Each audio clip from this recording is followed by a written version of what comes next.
Amerika Syarikat mengesahkan kes pertama di dunia melibatkan jangkitan selsema burung jenis H5N5 pada manusia, menurut pihak berkuasa kesihatan negara itu. Kes tersebut dikesan di Washington melibatkan seorang warga emas yang mempunyai masalah kesihatan sedia ada. Beliau kini dirawat di hospital.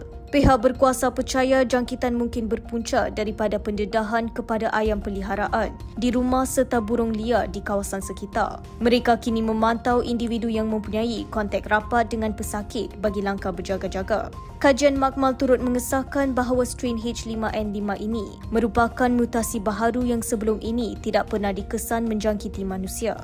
Walaupun perkembangan ini mengejutkan, pihak berkuasa menegaskan bahawa tiada bukti penularan dari manusia ke manusia dan risiko terhadap orang ramai kekal rendah. Tahukah anda berapa kali jantung kita berdenyut dalam sehari? Hampir 100,000 kali. Dan masa tidur, kadar denyutan jantung adalah rendah. Jantung kita berfungsi seperti enjin. Ia sampaikan darah beroksigen ke seluruh badan berterusan dan mengeluarkan karbon dioksida. Bila darah tak berapa lancar ke jantung, akan menyebabkan pelbagai masalah kesihatan seperti darah tinggi, penyakit berkaitan dengan jantung dan lagi. Tesli Dungeon membantu melancarkan pengaliran darah. Ia mengurangkan bebanan jantung. Tesli, teman kesihatan anda.